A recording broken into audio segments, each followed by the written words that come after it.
We're going to call the Public Safety Committee meeting to order. Madam Clerk, would you please call the roll? Alderman Boyd. Alderwoman Davis. Present. Alderwoman Howard. Present. Alderwoman Spencer. Alderwoman Boyd. Present. Alderman Bosley. Present. Alderman Muhammad. Alderman Oldenburg. Alderman Narayan. Here. Tomorrow, I know we have. Alderwoman Clark Hubbard. Here. Alderman Page. Present. Chairman Vaquero. President. 8 person, you have quorum. Okay, we would like to get approval of the minutes from the June 15th committee meeting. We'll take a motion to approve those minutes. So moved. Second. Madam Clerk, will you please, I guess, is there any discussion on those? I would guess that. Madam Clerk, please call the roll. Alderman Boyd. Alderwoman Davis. Aye. Alderwoman Howard. Aye. Alderwoman Spencer. Alderwoman Boyd. Aye. Alderman Bosley.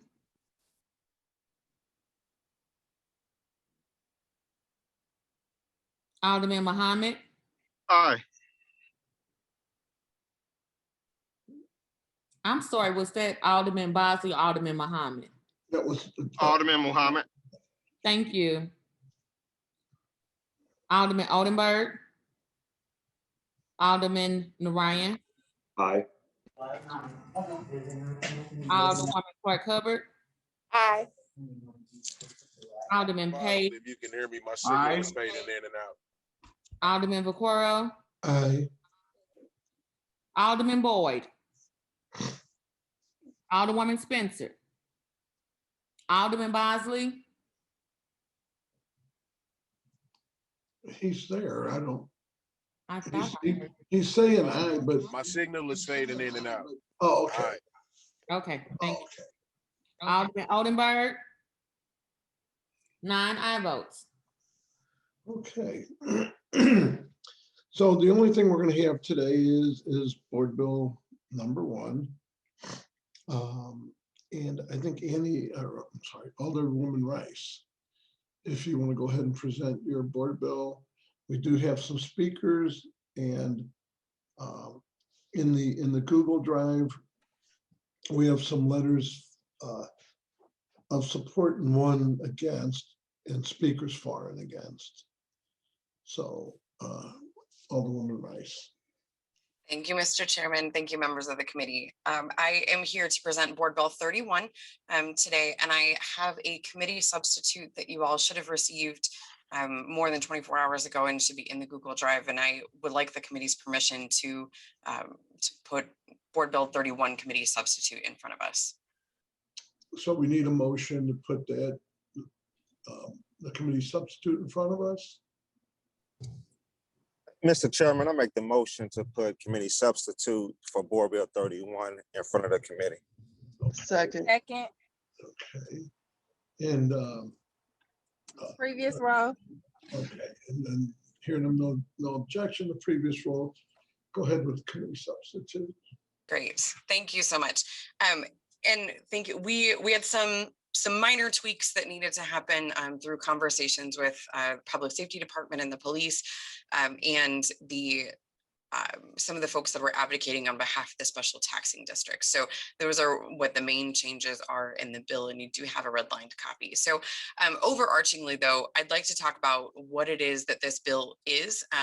This has been a long road to get to this bill. There have been a number of iterations, there have been a number of attempts at really getting the public and the Board of Aldermen's hands around what it is that the city is doing with surveillance technology. So not a prevention, not a stop, but just an understanding of where we are and what it is that we have and how we're using it. when the Real-Time Crime Center opened, there were no policies in place talking about data storage, talking about who was accessing, how to track, who was accessing that footage, things like that. And so from that point, various alders and city leaders got together and tried to craft a policy that would cover all of our city's surveillance technology. The problem became that the technology is moving so quickly that it is really difficult to have one policy in place that covers all of what we have. The technology is moving faster than the law can keep up, let alone our legislative body, let alone us as a board of aldermen, to keep up with what is out there and what is available. So this bill really streamlines the process and mirrors 21 other community control over police surveillance bills across the country. So what we're doing here in this iteration of this bill is asking for the city entity, which in this case is primarily going to be the police department, to come in front of the board to craft a plan for each type of surveillance technology. So not each individual camera, not each individual instance of usage, but each type of technology that the department is using. They write up a plan, they tell us what it is, they tell us how they want to use it, what they're going to be using it for, what sort of guidelines are around it. So what sort of policies and procedures they have in place to control that access, to make sure that the data is kept safe, and that ensures the integrity of the process for the courts, as well as for criminal investigations, as well as for the protection of defendants and the general public. And so asking for all of those things, and the cost, right? This is another really important piece, is what is the cost of this surveillance technology? And then once they craft that plan, the plan comes in front of the Board of Aldermen, would be likely assigned to this committee. It doesn't specify in the bill, we left it open. We can discuss if you want that to stay that way or not, but should come in front of the committee for a public hearing, and then a vote would need to pass it out, most likely in the form of a resolution supporting each individual type of technology. So once that approval is in place, then the police department are free to use that. They're free to add numbers to that amount of cameras. So if we're talking about neighborhood cameras, they have asked for permission. They've asked for a use plan that says we're going to establish these cameras. So either, they can declare them either the point, tilt, and zoom cameras, the ones that move around quite a lot, or just license plate readers, or just, a single focused camera. They get permission for that overarching technology, and then individual deployments do not need to come back in front of the committee. So they will not have to come back to us every time. It is only when there's a new type of technology or a significant expansion that's way beyond what we've allowed for. So this should not hold up individual processes when we're talking about ward cameras. Especially folks on the north side that have been allocating money for years, and those cameras have not gone in yet. This should not prevent that from going forward. It should not get in the way, slowing down the timeline at all. As long as that technology has already been applied for, you should be good to go to implement that without coming back in front of the Board of Aldermen. The second piece of it is each technology then will come back in front of the board with a yearly report on how it's been used, if it's been effective, if there have been any problems with it, right? So this will be the chance for us to learn, did the technology get shut off, right? Like we learned a couple of years ago about ShotSpotter, that all of a sudden they were just turned off because we weren't paying the bill. And so the public didn't know that, right? Or if they've been damaged, if there's a certain type of technology, say the mobile camera trailers, are those having more issues than we know about? Are they being less effective because they're really expensive to keep up, or something like that? I'm making examples. I'm not making accusations about the technology. And then, were there any, can we measure any disparate effects that are coming from the use of that technology? So it's a yearly kind of check on where we are and what we're doing. So I know that I gave you a lot of documentation, and I appreciate the board. For those of you that were able to read through at least some of what I sent, I tried to highlight the key pieces for you. But the first thing was a letter from Brian Hoffer, who's the executive director of Secure Justice is an organization in California that has worked with several of the cities that have implemented this legislation. It is a very thorough letter talking about how it has looked in practice. So have there been any slowdowns? Have there been any challenges? He talks about how it affects community input, how it builds trust in law enforcement. And this is another piece that I'm not sure if you all were able to read the Post-Dispatch's article about the ShotSpotter that came out a couple weeks ago, but they talked about one of the downsides of the ShotSpotter technology is that when it is deployed in neighborhoods, people are less likely to call the police when shots are fired, when they hear shots fired.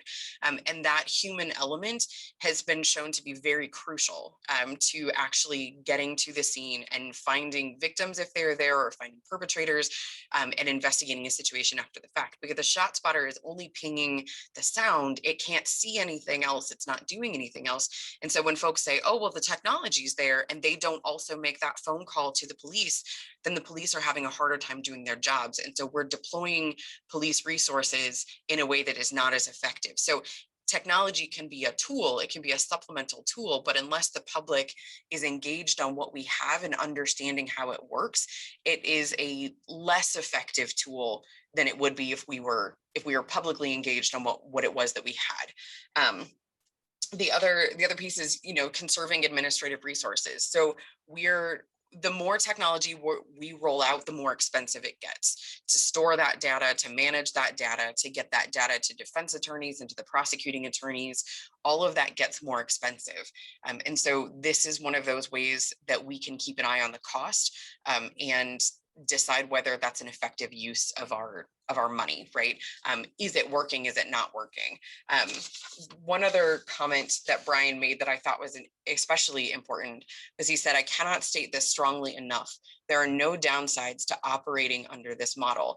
It will save taxpayer resources because of the upfront approval requirement. It will lead to greater trust, especially in law enforcement, and greater transparency and public input will ensure that legitimacy and greater trust is the norm, not the exception. Any police officer knows that community support is critical to good police work and the solving of crimes. So taking that into account, because they have had this in place since 2016. So there's a good amount of data there. Another letter that was circulated this morning was from Heather Taylor, who is senior advisor to the public safety director and the deputy public safety director, talking about the process at which that we arrived at this bill, the collaboration that I have worked with them and others have worked with them to address some of their concerns as we went forward. And they believe that in order to decrease crime in St. Louis, we need data-driven solutions that allow us to make informed decisions that employ our assets effectively. And our goal is to ensure the safety of all of our residents. And at the center of that mission is their inclusion in the process. And this legislation furthers a needed conversation, and we welcome its implementation. So unfortunately, they were not able to be here today, but they did send this letter in support. So the other documents that I included were examples of these reports back from other cities. So there's one on ShotSpotter from San Francisco. There's a license plate reader use plan from Santa Clara County. There's a Stingray use plan from the New York Police Department. So you can kind of see what these look like in practice. And I also included a sample form based on our legislation, based on this bill, that breaks down exactly the questions that we're asking of the police department. And it really helped me, and I hope it helped you kind of grasp that these are very specific questions that we're asking, and they should have all of those resources to answer those questions. We have an audit that came out a couple of years ago, so that is a really good starting point. And if there are policies that are not in place to answer these questions already, then this is a great impetus to further that conversation within the police department, what their policies are going to be around this, and then submit those to us for conversation. So that is my very detailed overview. I very much appreciate the opportunity to bring this back in front of you in this current version. And I am thrilled that we have several folks who are here to testify on behalf of the bill. And would turn it over to you, Mr. Chairman, if you would like to move into public testimony. Yeah, what we'll do also in the Google Drive was a letter from Neural and the ACLU and from Angelica, who's also here to talk. But those were also letters she did not cover that were in the Google Drive. Right, yeah, sorry. Those are not ones that I submitted myself, so I didn't discuss those. Thank you. Right, no, they're just in there, just for the record, they're in there. Madam Clerk, would you go through the rules of the speakers? We'll go one for, one against. We do have a couple for. And go through the rules about 3 minutes, and I guess you'll keep the time, so.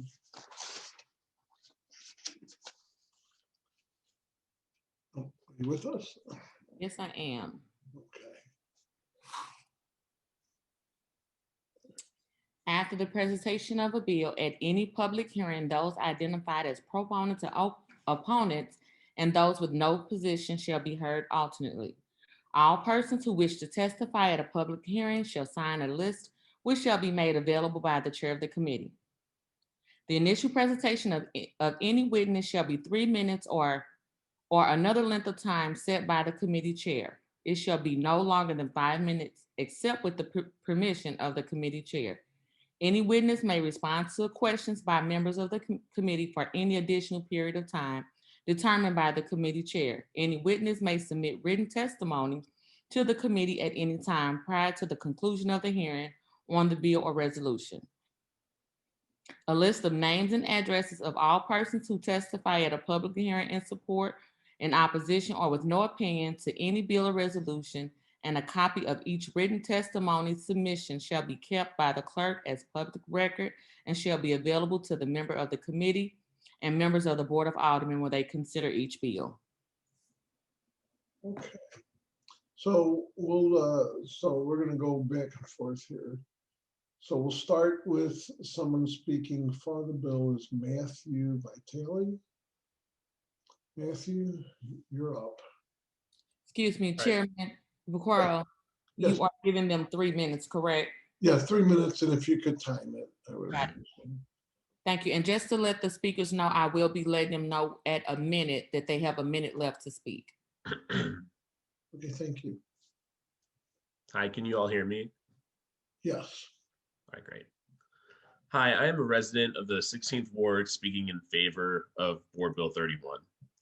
In July of 2020, members of the Public Safety Committee passed Resolution 24, outlining a framework on how the city should open discussions with persistent surveillance systems, PSS, to explore how aerial surveillance might be employed as part of the city's crime reduction plan. The resolution urged the mayor and director of public safety to open discussions with PSS and stated that regardless of the effort required and costs incurred, community involvement must be the central focus of any discussions with PSS, as well as any contract that may result from those discussions. In December of 2020, Board Bill 200 was introduced, presenting a contract with PSS. The alderman introducing the bill opened discussions with the company alone. Chief Hayden did not publicly support the bill or have a plan in place on how the technology would be used, and there was no effort to alert the community of the deliberations. The bill passed out of committee 6-1. The vote confirmed that past resolutions indicating community input as critical and public comment at committee hearings will be quickly dismissed if it does not serve committee members' personal agendas. The dismissal of city residents caused mass action. The question of spy planes was brought up in virtually every mayoral debate. The Democratic candidate that cast the tie-breaking vote for perfection was endorsed by all the other 14 aye votes, and he lost in every single ward in the mayoral primary. Before the perfection of Board Bill 200, Alderwoman Davis made the following plea: tell the truth about privacy. You have none, period. There is no such thing as privacy in this world now, and it's only going to get worse. The talking points of the other aye votes sounded much the same. They acknowledged that technological innovation has outpaced our privacy protections, but believe city residents should simply accept it. Board Bill 31 seeks to build public trust by seeking community input rather than allowing the use of surveillance technology to bloom without oversight. Board of Aldermen cannot be trusted to protect our constitutional right to privacy the next time the city considers a surveillance technology to adopt. We need an ordinance to protect us and measure the impact of surveillance technologies. We need you to pass Board Bill 31. I reached out to my alderman, Alderman Oldenburg, and I sent him a petition with 30+ residents asking him to support the bill. I'm hoping that he comes through for us today. Alderman Collins Muhammad and Alderwoman Spencer, I want to thank you personally for supporting and co-sponsoring a similar bill last session. I'm hoping as well that we can count on you to pass this through the committee today. And to all other members of the committee, I ask you to right the wrongs of last session and please pass this bill. Thank you for your time.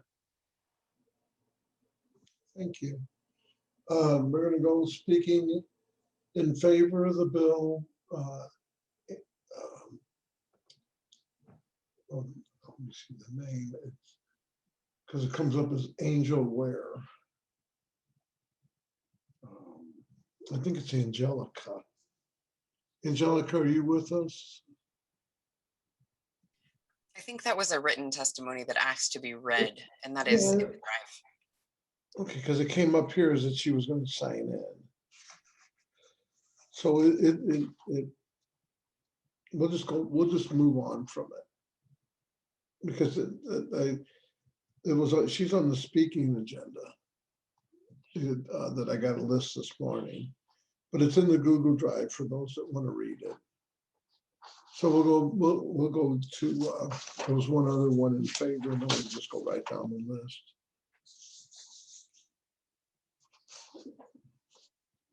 Shedrick Kelly.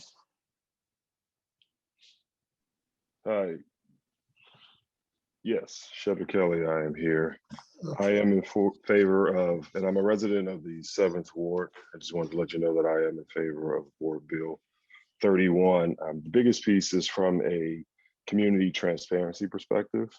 I know that also back in May, our mayor, Mayor Jones, was in support of technologies needing to be regulated as well. So along with that, as well as with the outcry from the public, transparency, and the protection of civil liberties, I would like to say that I am in full support of Board Bill 31. We have a situation where it's continuously come up, and I've been listening to, and that was a great introduction, by the way, Annie, Ms. Rice. And I listened to all the different variations of how we are trying to surveil the people and watch the people and come up with these different ways and things like that. But repeatedly, people have said that we need to have regulation in place. We need to have measures in place that protect us. And so this board bill does allow for that protection. It does allow for transparency, and it would help us be more in line with almost 24 other communities and cities that have passed similar measures. And so with that, I mean, Mr. Vitale hit it pretty much on the head. He covered a lot of, a range of things that needed to be said, and I'm in total agreement. Okay, there's some reason you're on the list against it. I'm sorry, I can't hear you. For whatever reason, you are on the list to speak against the bill. But obviously, no, I'm not against the bill. Okay. I actually, when I submitted I actually neglected to put for or against, but I did not. I know I'm not against it. Okay. Well, then, so then let's go down the list then. Let's see what we have. The person representing Arch City Defenders. Are you here?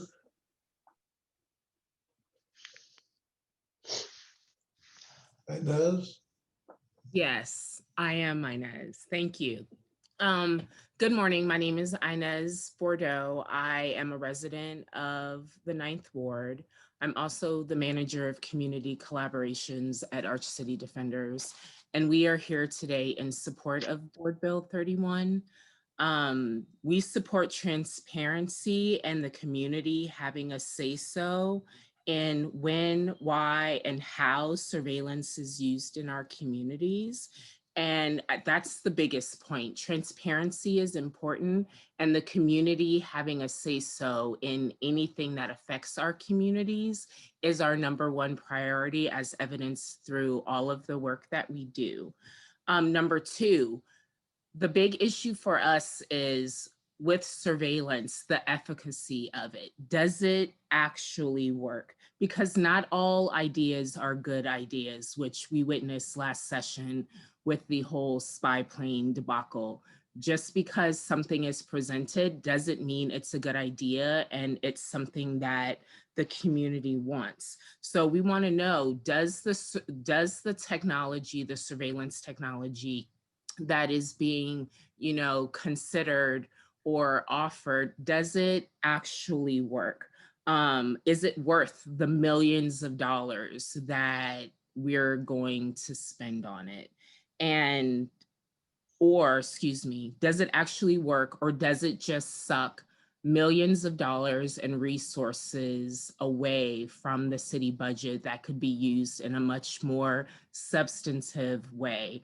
And then three, does it criminalize the people that live in our neighborhoods? I'm talking about Black people, I'm talking about poor people, I'm talking about the unhoused community and other marginalized groups that live in our community. And Board Bill 31, I believe, answers all of those questions, or at least addresses all of those issues. Is it what the community wants? Is it effective? And what are the disparate impact? What's the disparate impact that it would have on people in our communities? And so we're very proud to support the passage of this bill. And we would hope that all of our older people who I have been listening to for the last couple of weeks talking about the budget and public safety, we hope you all will support this common sense measure to help bring safety and community and accountability and transparency to this issue.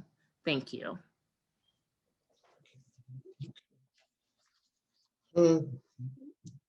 John Chesnoff, you're next.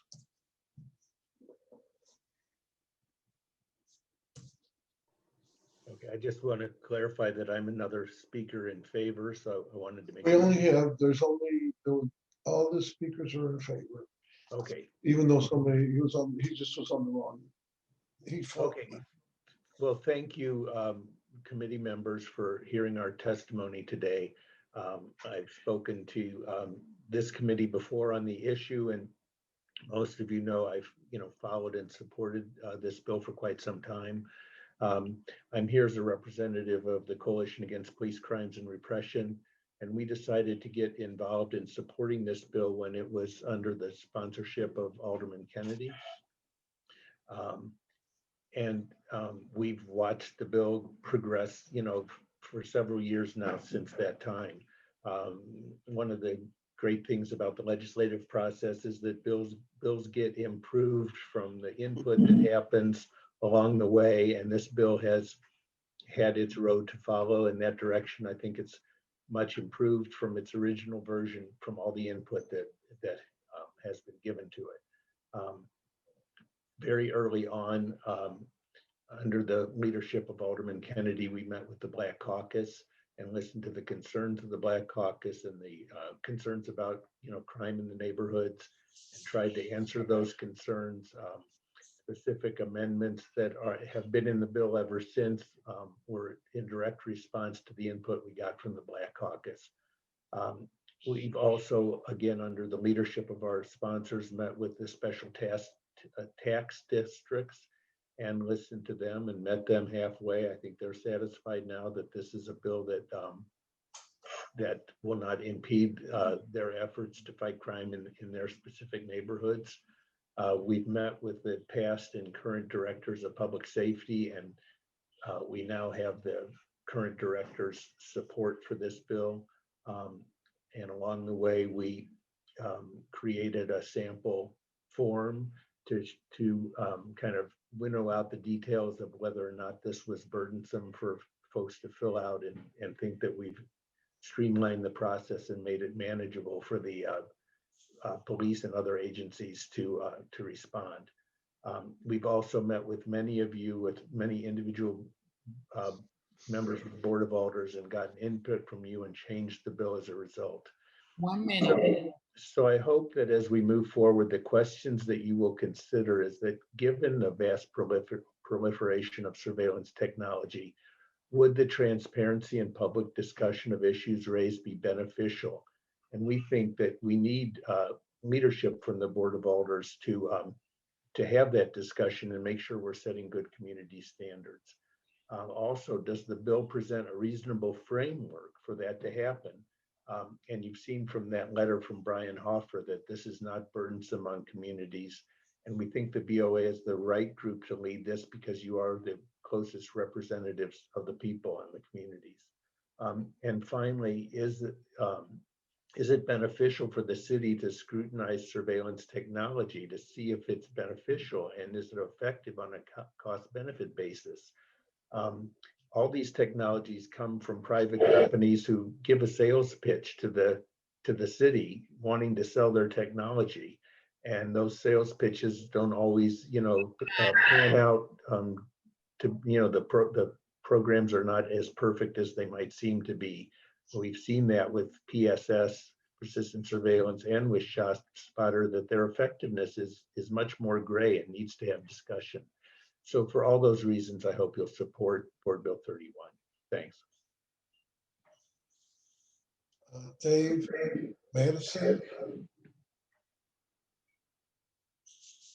Hi, everyone. Is this working? Yep. Yes, it is. Awesome.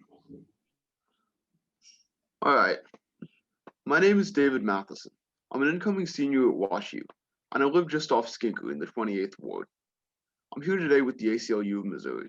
I support Board Bill 31. This bill will protect my rights, build trust between the St. Louis Police Department and our city community, and make St. Louis a better place to live for everyone. When I was in 6th grade, my principal gave a speech. I'll never forget her words, "You are being watched." I was disturbed then, when the method of surveillance was grainy black and white cameras. Now, cameras are a lot less grainy and a lot more ubiquitous. We have facial recognition, string array technology, and 24-hour spy planes. The thought that we were all being constantly watched is horrifying to me. It leaves me wondering who's watching me, a member of a religious minority group, when I go to practice my religion. It leaves me wondering how many innocent Black and brown community members, disproportionately mistaken for criminals by most surveillance systems, will have their lives destroyed by the cruel hand of an algorithm. I'm going to graduate from WashU next spring. That means I'll have to find a job, and especially in a remote work environment, I get to decide where I want to live. If St. Louis allows my rights to remain unprotected, I can move somewhere else. But I speak in front of you today because I love this community. Just 22 cities have currently passed anything like Board Bill 31. If we can be one of the first cities to take a stand on privacy, it would send a strong message.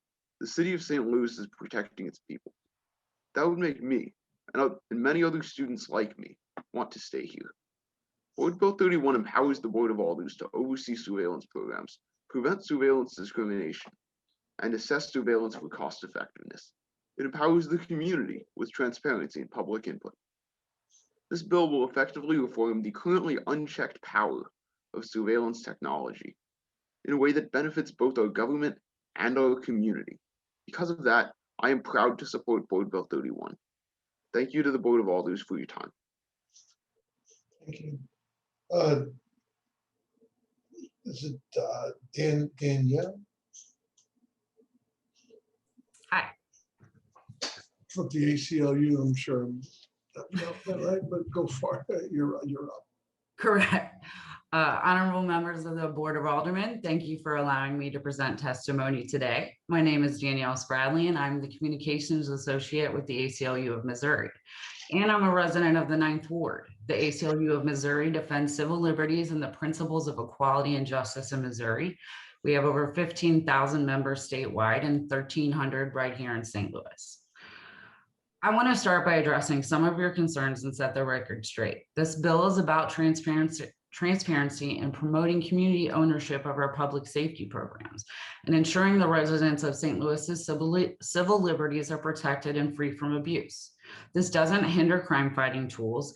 Board Bill 31 is an added tool in our toolbox. It ensures that you, the Board of Aldermen, and your constituents have a say in how we spend our public safety dollars, and so that we can make informed decisions on whether that money is being used effectively. This data will give you the ability to take this information to your wards and explain if and how their tax dollars are being spent and why. This is responsible and transparent governing that also protects your community from abuse and government overreach. With the rapidly changing landscape of surveillance technology, we must have processes in place to assess the positives and negatives that will result from untested surveillance we deploy. St. Louisans care about their privacy rights. A petition in opposition to spy planes garnered 675 signatures within 6 days. One thing I think any elected official knows is that you must be cognizant of the potential unintended consequences of the programs you implement and how those unintended consequences can harm our residents and our budgets. This bill provides guardrails and due diligence so that we can hold contractors and our public entities accountable. As Mayor Jones recently stated, most importantly, this is about transparency. You deserve to know if your government is recording you. You deserve to know how much money we're spending if we are recording you. And she looked forward to signing this bill. I encourage you to vote in support of Board Bill 31 to ensure that the people of St. Louis get the transparency and protection from abuse they deserve. Thank you. Thank you. And I'm sure I'm gonna mess this up, but Dejan Shark?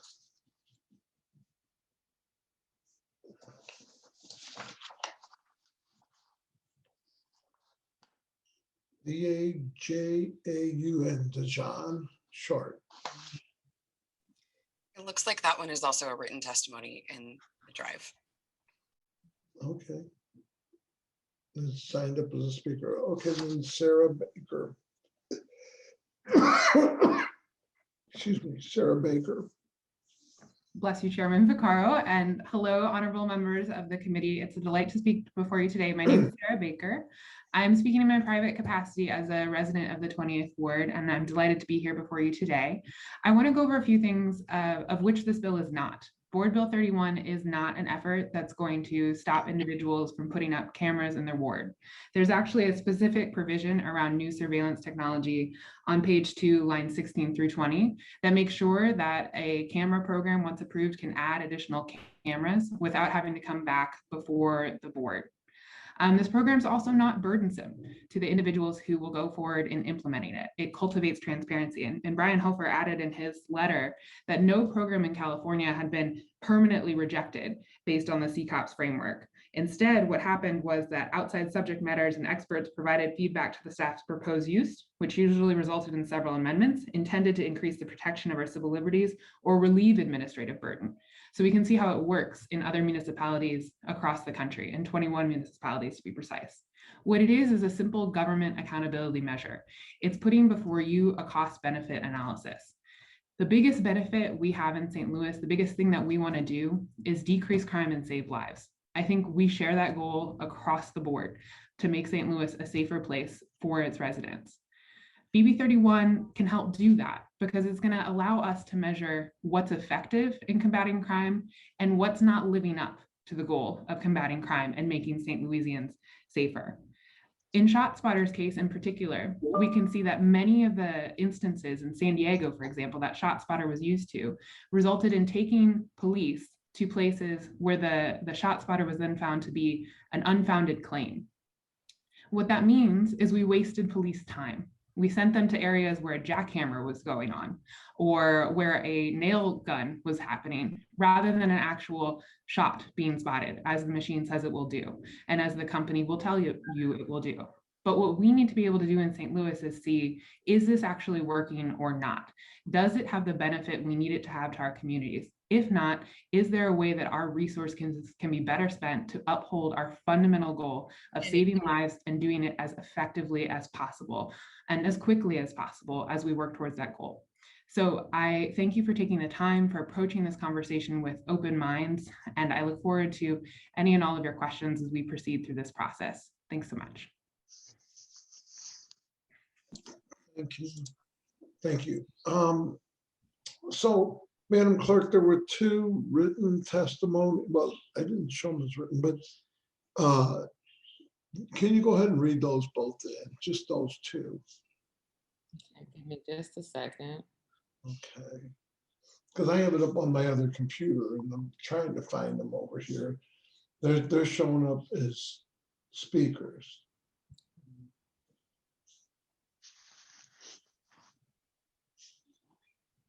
Angel Were. Yeah, that's one of them. And the other one was, Dewan. yeah, Dewan Sharp. Got it.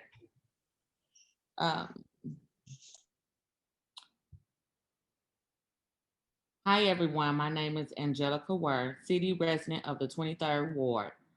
I have been staying for 16 years. After discussing this matter with my 14-year-old son, it is very perplexing for him to understand why spy plans came up as an topic of discussion. I am against the support of spy plans due to the privacy of a person and their livelihood being violated.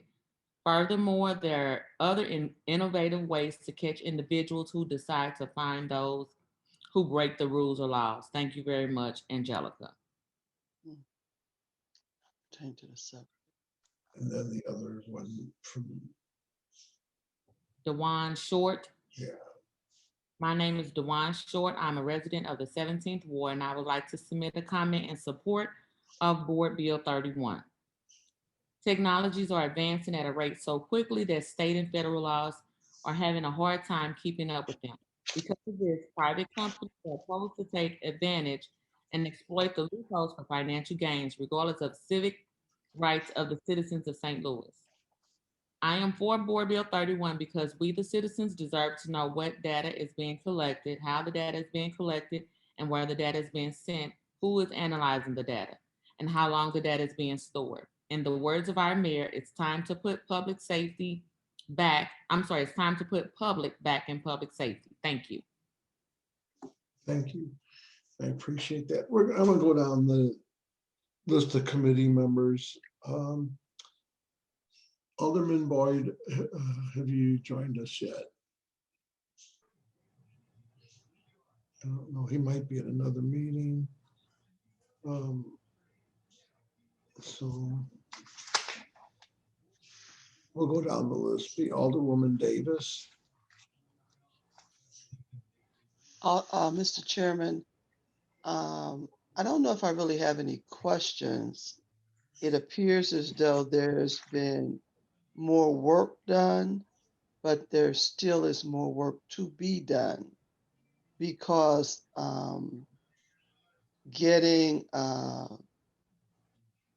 we have really moved towards more public engagement before we pass bills.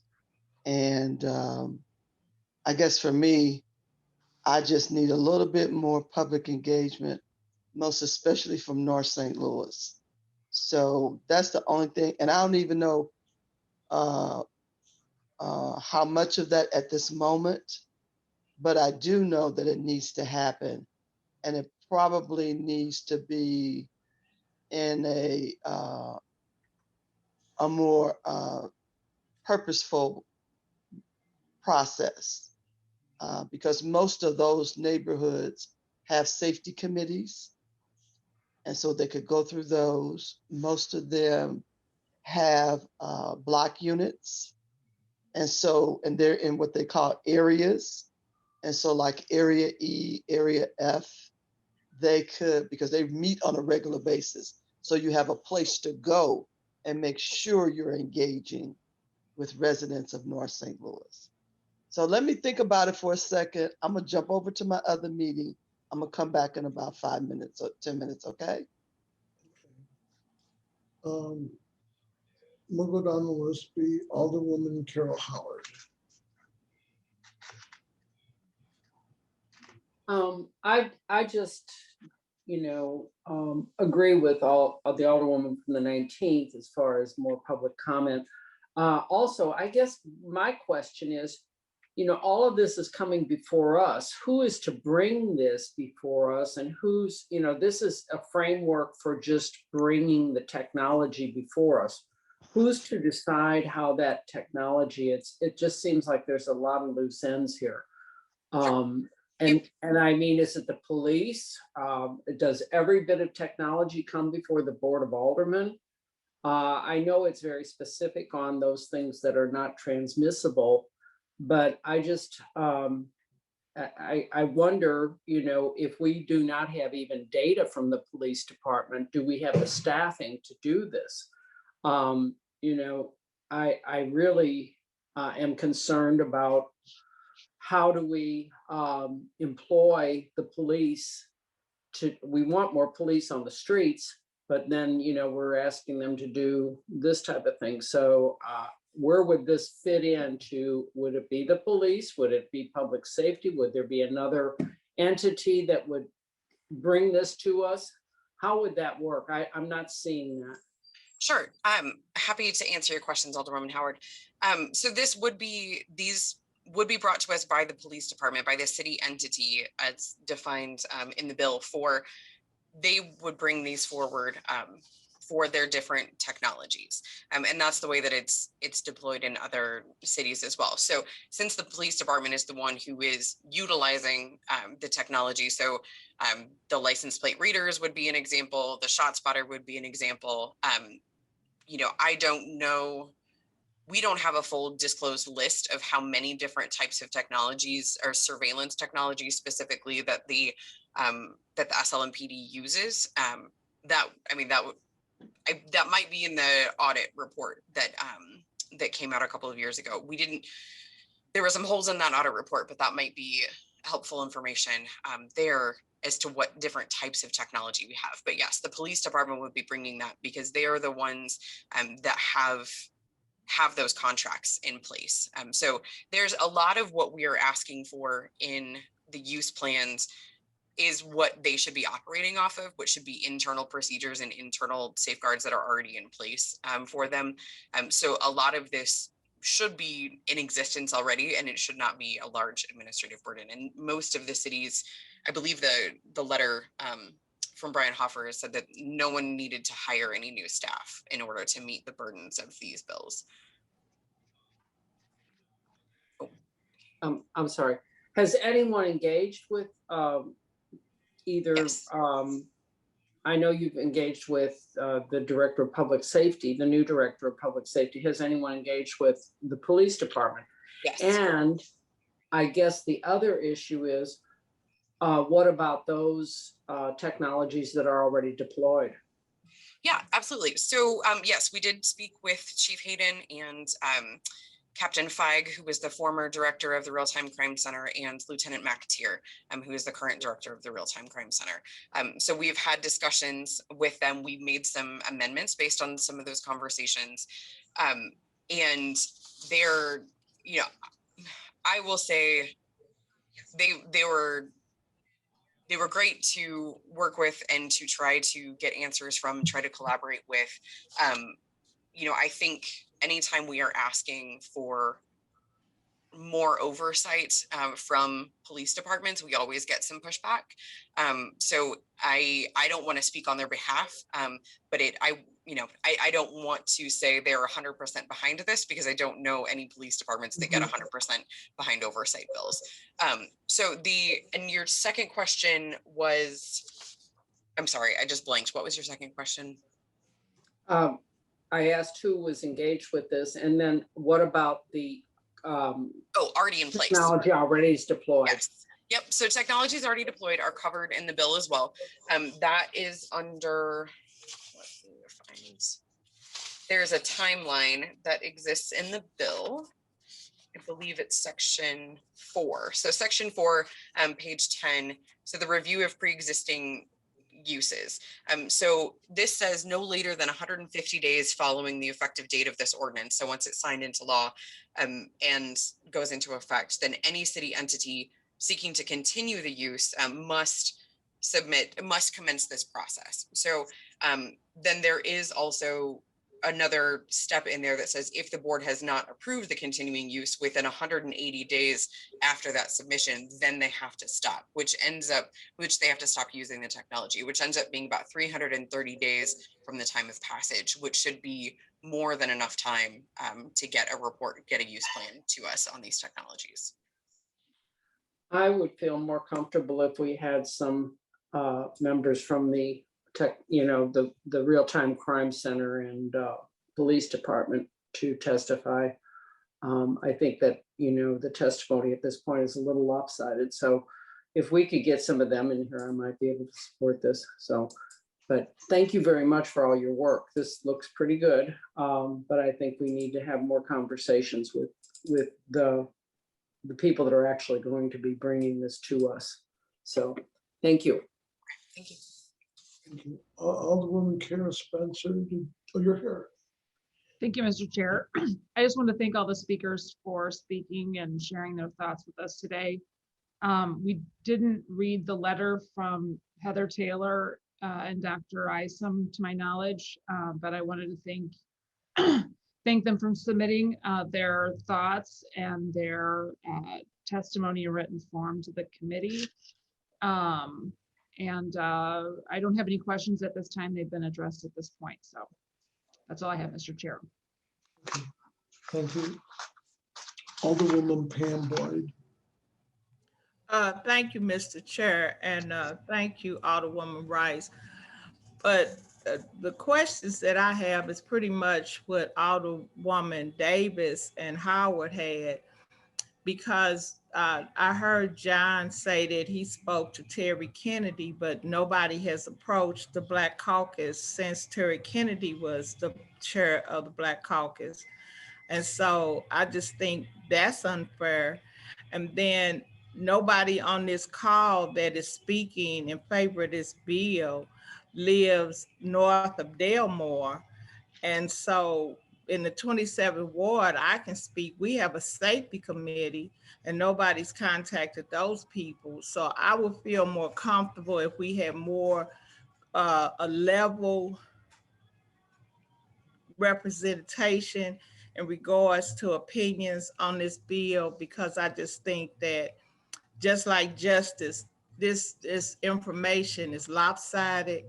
And so in regards to the police, I heard loud and clear that nobody has sat down with them to actually get past whatever issues, because that's what I'm hearing. I hear you talk to them, but I feel they probably should have been at the table today to kind of speak on what you all had discussed.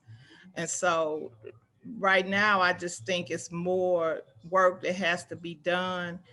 And I'm just really advocating for my community, because I'm tired of people speaking for my community, and my community is not at the table. And so, like I said, nobody has approached us in the 27th ward, and I can only speak for my ward. I can't speak for any other North Corridor ward, and nobody has approached the Black Caucus. So what happened 10 years ago is different from what's going on now. And so I just think you all probably should have reached out to those communities, because it just seems like the people that you all are reaching out to is just like justice, is lopsided.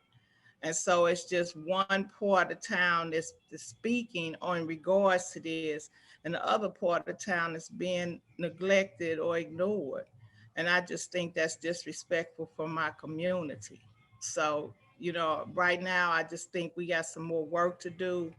I appreciate you, Alderwoman Rice, putting the effort into what you're doing. But I just think we got some more work to do to make sure that the citizens from the city as a whole voices are being heard. And I don't see that's happening at the table. Thank you. Thank you. Alderman Brandon Bosley. Yes, sir. Thank you. Can I be heard? I know my I can hear you. Say and in and out. It's been a little difficult. Can you hear me? Yeah, we can hear you. But we can hear you. Your picture kind of left. With my picture left. You're good now. We're good. Okay. Would the alderman for the 8th yield for question? Yeah, absolutely. Thank you. So I've read through it. I will say there are are a lot of things I 100% agree with here in this legislation. And the transparency pieces are looking at how important it is for us to be transparent and how it is we utilize information collected and stored, because it is one of the most expensive things on the planet, and a lot of companies thrive off of getting information and looking at our behaviors, marking where it is that we go, what it is that we do. Those things are extremely important, and I'm very familiar with those tactics. And I also know that we, from my understanding, don't really have anything other than the regular state laws here that prohibit certain prohibits certain companies from collecting data, when we go into contracts with them also, and how they utilize that data. So I do understand the importance of what it is you are working towards doing. And I'm not going to say attempt to doing, because you are working towards remediating some of these problems and issues. So I can appreciate that. Question for you. If we wanted to go into a public-private partnership here with, let's say, a elderly person covertly because there are shootings going on at her house. This isn't a new technology, just regular cameras, but we wanted the city to install them and maybe possibly utilize her Wi-Fi, whatever it took. But there was some type of a public-private partnership between the two. Would that have to go to a public hearing? So that's an interesting hypothetical. So Well, it's not necessarily a hypothetical. And the reason I say that is because I actually have these instances happening in my ward and have been for some time. We've just been a little bit slower to come up with the funds that we feel are necessary to help maybe a whole block. And my residents are very, very interested in doing those things, but some of them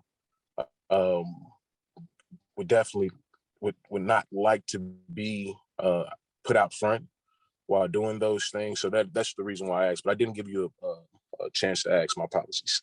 That's okay. So yeah, what I can say is that if the use is covered within the plan that the police applied for, then no, it would not have to come back in front of the board, right? So,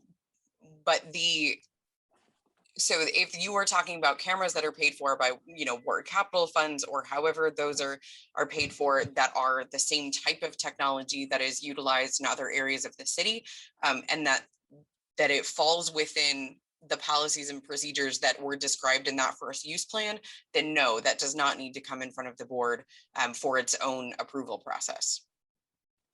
Okay, so the first use plan being the use of the cameras that the police provide for that particular instance. Is that what we're talking about with the first use plan, or the first use plan on the? Yeah, for that type of technology, right? So we're asking that every type of technology, surveillance technology that we're using, comes to us for a first use plan. So describing what it is that they have, how they're going to use it, what those parameters are, and then anything that falls within that use plan does not need to come back in front of the board. All right, so those cameras will be just like our real-time crime center cameras. After going for the first time through that public use plan, or the hearing about the I guess, what did you say, the public use plan, the first public use plan? Yeah, the use plan. Yep. So after going through that first hearing and being approved by the board, as long as sorry about that, as long as those cameras once again fall under that first public use plan, then they would not be subject to going to a hearing and express what it is that we're trying to do, or anything like that. So I could say, hey, I want to put cameras on this entire block. We want them to be covert, and I don't have to put any documentation out there that's sunshineable to the community for that. So I don't believe so. No, I think, and I even just came back to look at the yearly surveillance, the annual surveillance report, just to be sure. And we're not asking for a specific location of every camera that is out there. That is not, we're asking for a summary of how it was used, frequency of use, like how many were deployed and that kind of thing. So if there is a protected reason that you don't want that information disclosed, then I think that is an important thing to work with the police department and the legal counsel over there to protect that. So that's, I mean, and I would say there's probably an opportunity for a partnership with even, with the police department more specifically to protect folks that you're working on an active investigation with, or with the circuit attorney's office there, those types of things could be more protected even because that's a specific type of, you're looking to get at criminal activity in a specific instance, right? And so I think your best protections at that point are in cooperation with law enforcement to get to that. Right, and so which will be the question. Of course, we're utilizing law enforcement to help us get the camera up there. We definitely will be working with them to help keep it covert. The question was more so gated towards, in the instance that we once again just want to work with them and say we want to put cameras on this whole block. As long as that public information, once we do that, is that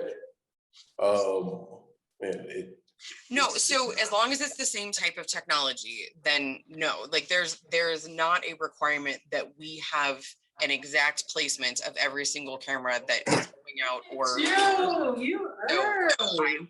I would imagine as long as it falls within the parameters of that first use plan, then no. Okay. All right. It's good to know. Thank you. Yep.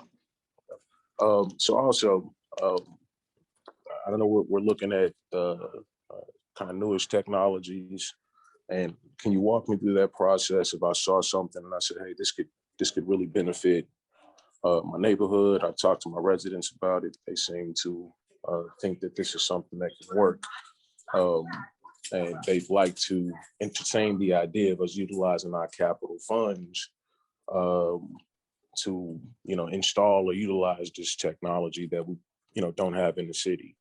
Is then in that instance, something that we have to go to the Board of Aldermen with. We have to have public hearing, public testimony.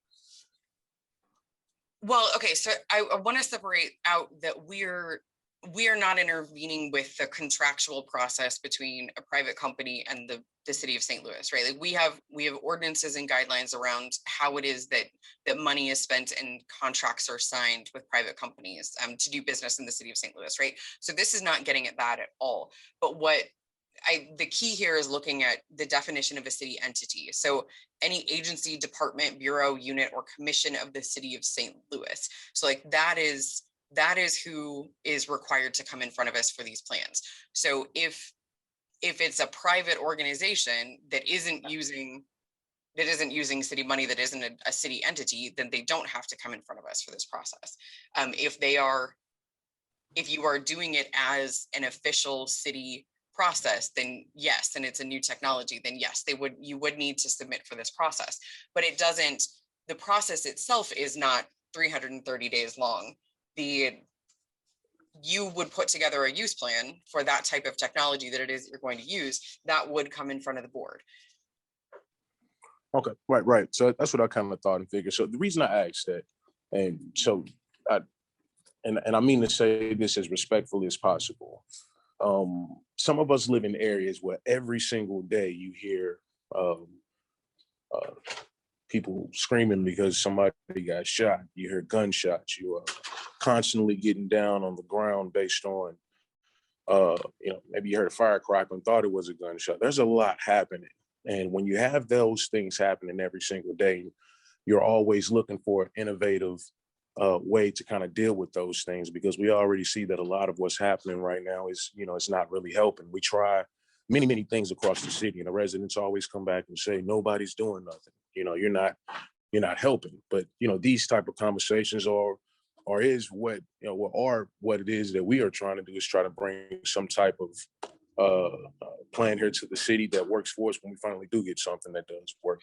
So, with that, and we're always thinking of these innovative ways to try to deal with the issues and problems that we have. sometimes we as older people don't work as good as we'd like to do together. And that's just being truthful. If I thought something would work well for my neighborhood, and I thought that it was something that the people in my neighborhood will agree to. Well, how you doing, sir? I'm sorry. Good to see you, Brandon. What's a pleasure? Pleasure also. My apologies. If I saw some technology that I thought would work and I brought it to the board, and my community is saying, hey, we like this. We think this is something that can work for us. And then you have it go to the board and the board says, no, we don't like this. We think it, prey on people, it'll hurt folks. It'll do these things that they may not see right now, but inadvertently can cause some type of stress to the community and those individuals that you want to surveil or whatever it is that we're trying to do. That then puts me in a situation as an older person where I know what it is that my community needs, but I also have an entirely different group of individuals, and that's not white or black, but those are people who don't live in this area in general, who don't understand the need of what it is the people are saying that this is what they want. So with that being said, what makes us powerful within the city is the fact that we can look at the areas that we know need certain things the most, and we're able to point at those areas and say, give it to them. If it's within our budget, of course. We're able to point at those areas when there's a solution.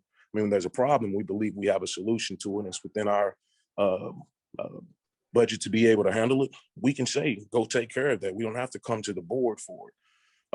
I don't have to ask any other older people if I should pave this street or that street or this sidewalk or this sidewalk. Or do I have to or can I put alley cameras up in all of my alleys? At some point in time, I want cameras in every single alley. I don't care about privacy. I'm no disrespect, but I'm sure you live in a ward that is populated and people live close together. So, if somebody throws something out on the ground, it's very, very easy to possibly see those people, see those individuals, because you got a bunch of people moving in and out of that area regularly, going to and from home or to and from an amenity that's close to their home.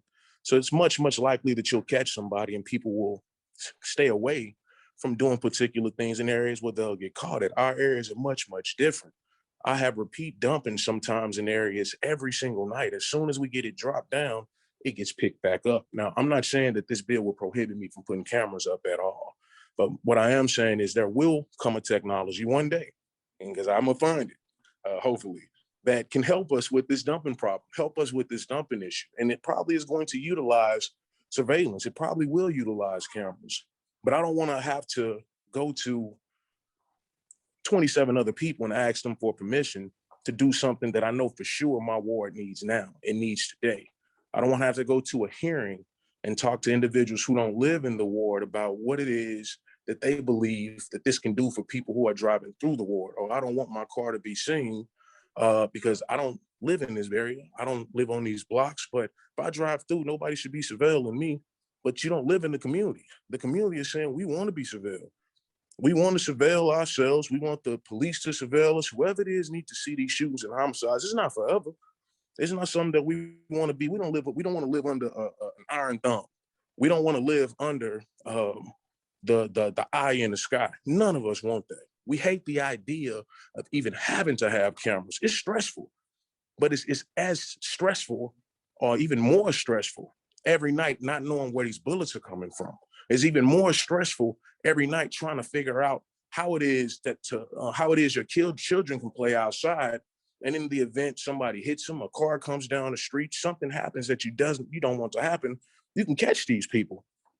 We got all these homicides in the city, and there's nobody being caught. We can talk about the circuit attorney, but it's not her job to go out there and catch people. It's her job to persecute them. And we forget those things. The police need more tools. They say it all the time. They need more officers. They say it all the time. If what we have isn't working, if what we have, we for sure know statistically isn't working. We may not have the statistics on the cameras that we have utilized thus far and what all they've helped as far as catching criminals and things like that. And we should do a heck of a better job in ensuring that we protect our data. We should. The police, those individuals who collect this data after we pay for that, they should have their own protocols. They should. In how this data is protected, utilized, who collects it, where it goes, how long they store it, that should already be done. We shouldn't have to micromanage that, but we should have to micromanage protecting our citizens. I get that 100%. We have to protect the citizens' interests, but the citizens are interested in survival right now. They're interested in living to next year. They're interested in being able to drive down the street and not get hit by somebody who's hanging out the window with an AK-47, or somebody who's driving down the street at 100 miles per hour on a 35-mile-per-hour street where children are playing at. And no police are going to get behind them and chase them because we are locked. The police can't chase anybody. They don't know how to deal with the people that are wreaking havoc on the city because we have so many restrictions on them right now. And that's just being realistic. Talk to them. They'll tell you we're restricted. We can't go catch the person who y'all just said shot somebody around the corner because if somebody see me chasing you, if I hit something, if I hit somebody, you're coming out with these cameras and maybe, just maybe, I will be the next person that everybody is going to go riot for. Maybe I might be the next person who kills somebody trying to save somebody else from getting shot because he just shot somebody from down the road. Those are the type of stresses that our officers are dealing with every day. Those are the things we are dealing with. If they can't catch them, imagine how we feel telling on them. Think about that. We can't even tell on the people who we know just shot somebody because the police just literally watched them run a red light and went and made a left. Didn't go chase them. Not because they didn't want to, but because they feel under-resourced. They feel like they don't have what it is that they need to adequately protect these residents. The more restrictions that we have right now, especially in these areas where they are needed, we need to be less restrictive. And I'm not saying that my whole area needs to be surveilled in every single person's house because it's not in every single place, but isn't enough of them to where everybody here feels it. The north side, every person feels it. You hear these gunshots and you know for sure that they don't just stay in the neighborhood that they came from. You hear these gunshots and you hear them from Hyde Park over to College Hill. These are big guns. And I'm not talking about all the other illegal activity that goes on because we can live through that. We'll live hopefully through the speeding. We'll live through people dumping because one day we'll have houses there. We'll have people there that can tell. We'll have a better way of dealing with that. But we have to live to see it. And right now we're saying we're not living, Annie. And that's just the truth. I'm sorry, Alderwoman. It's not about you. My apologies. We are saying that we are not living. We don't know what it takes to live a better life. We don't. If we did, it'd already be happening. We don't know what technology's out there to give us what we need. And it's not just about the technology. This is a people problem because people have to monitor that technology and do something with it that says that it's useful. And that's what you all are asking for. I get it. Why are we going to spend $1 million on something and we don't even know if it's useful or not? Why are we going to spend all this money on something and we have no clue whether or not it can help the people that it's intended to help? I get it. But all the money that we spent thus far still has not helped. We still don't feel no relief. We don't feel like anything that we've done at this particular point. And I'm not going to put it down on the Cure Violence program because you may not hear about it, but they are saving lives. There are people out there saving lives every single day. And I want to make sure and make clear that whether you say that program works or not, I know those people out there. And they are out there in the shits, excuse my language, with killers, murderers, everybody that everybody's afraid of. They're out there talking to them every day, trying to figure out what it is that they need to get out that car, take them bullets out that gun, and find something else to do. They are out there in the streets, but it still is not enough. That's the point. We don't feel that relief. The people in the neighborhood still don't feel that relief because as soon as you get one person to put a gun down, somebody else has been influenced to pick another one up. We have not got ahead of this in our city. You want to understand what's going on with the problems? We want to stop the crime. You got to understand the people that's committed. These are my people. These are my people. We are traumatized. We were traumatized by other people in this country. And it's honestly the truth. Y'all brought us here, forced us to work, let us loose. I got people in my ward who can't read. They can't read. They can't give their children what they need to be able to have a good education because they can't read. I got a living slave in my ward, a living slave from the South. She was enslaved, can't read. don't even like Black people because, and this is what she said, she'll say it on camera. Our people are traumatized. And it's hard for us to find our heads from our tails because we are dodging bullets every day. We're still in survival mode. The entire government then gave us all these different grants and monies and all these things. And look at what's happening in our neighborhood. We just had Juneteenth. Look at how many people got shot during a celebration that's supposed to liberate us. That's not a happy thing to see. That's not something that's supposed to be common.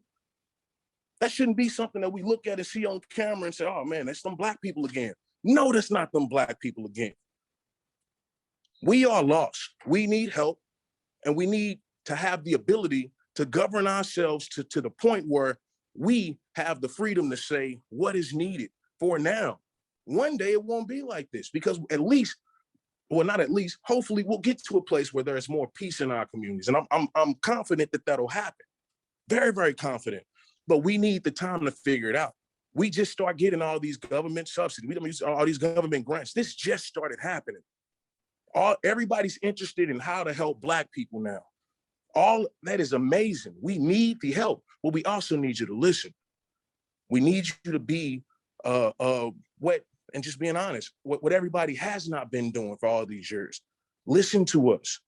Listen to what we are saying, because it's not helpful when the people who are sitting right here in the middle of what it is you want to change telling you it don't go like that.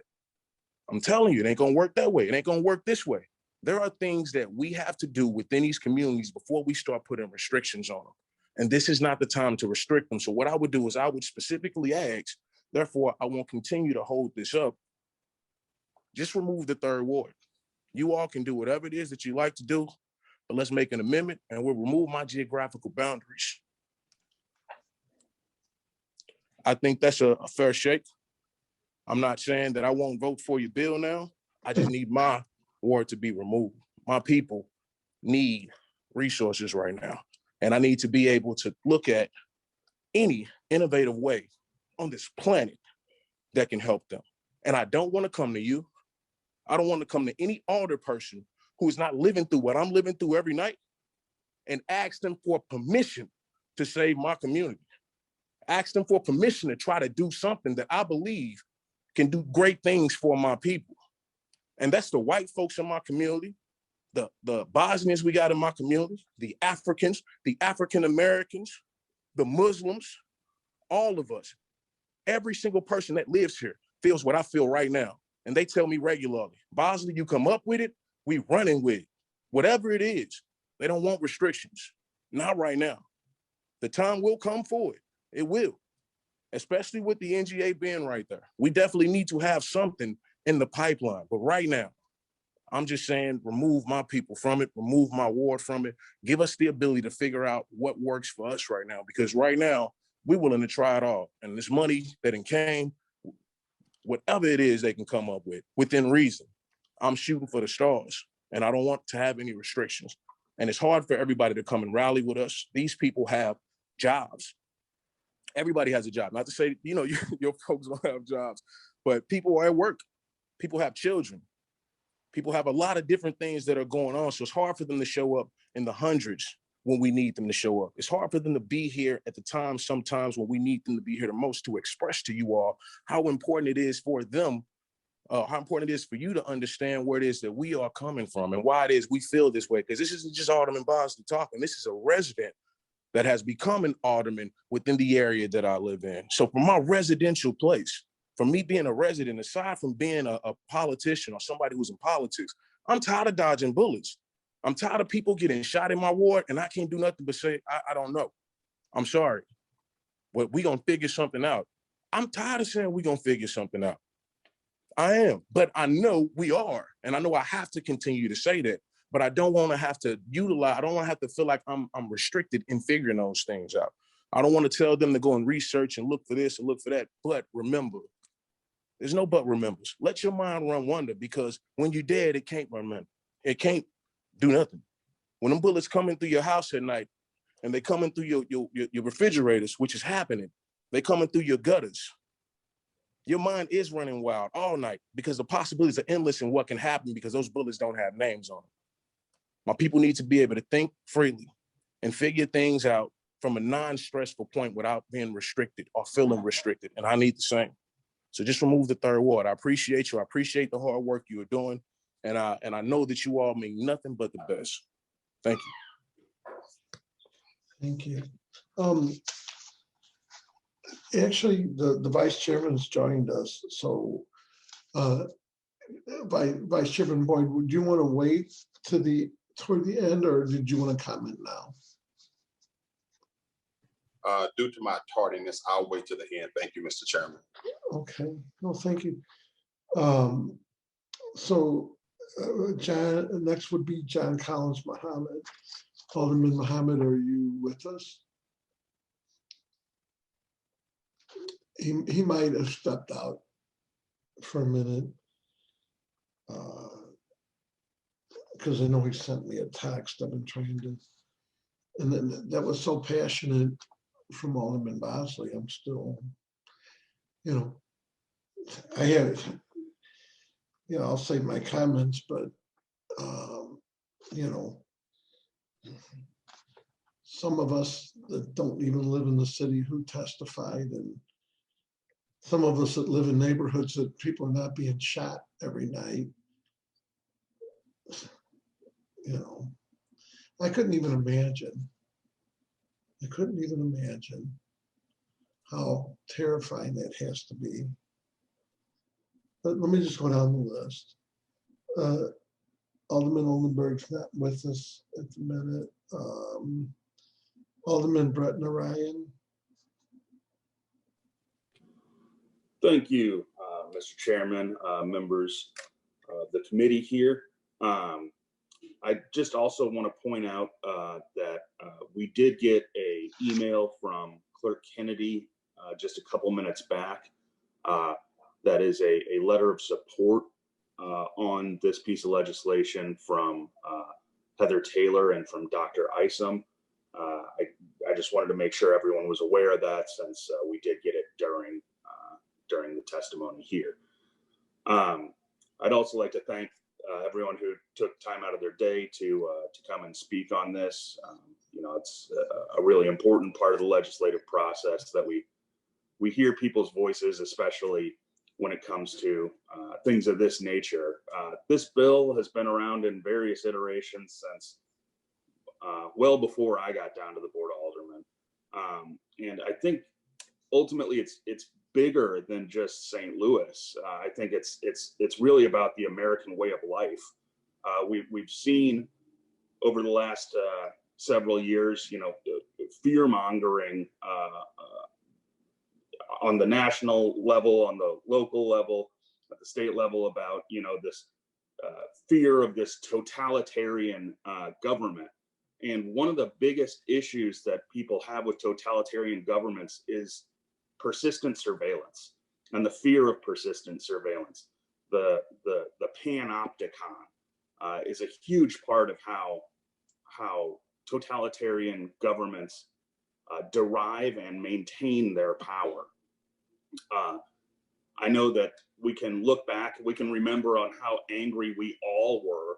I don't know anyone who wasn't at least a little bit upset when we found out that the United States government was listening into all of our phone calls and reading all of our emails. We were upset because it was un-American, and we didn't know that they were doing it. We were frustrated with why they were doing it. We didn't know where the guardrails were on it. It was mass warrantless surveillance. And unfortunately, we don't know what we're doing here locally. The Board of Aldermen should absolutely be using its oversight in regards to surveillance, in regards to technology. This doesn't prevent any technology from being utilized. It just means that the people know the kind of technology that we're using. And we know what kind of technology we're utilizing and directing towards the people. This is the people's government. It's not our government. This is the people's government. And the people have a right to determine what they believe is acceptable and what they believe is unacceptable. This is about the consent of the governed. It's about the American way of life. I'm firmly in support of this bill. I'd like to thank Alderwoman Rice for her continued work on this over the years, and the other co-sponsors. I'd like to thank former Alderman, now Clerk Kennedy, for beginning the work on this. And I understand that there may still be work to be put in to get this to where folks are going to be happy with it. And I've never been afraid to shy away from that work to make sure that we do have fair and equitable legislation being passed. But this is, in my opinion, a very important piece of the puzzle when it comes to trust between the community and law enforcement.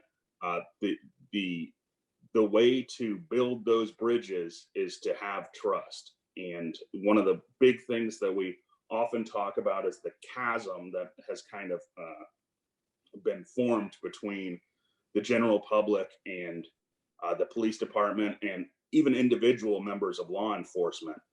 And a huge reason for that divide is just a simple mistrust.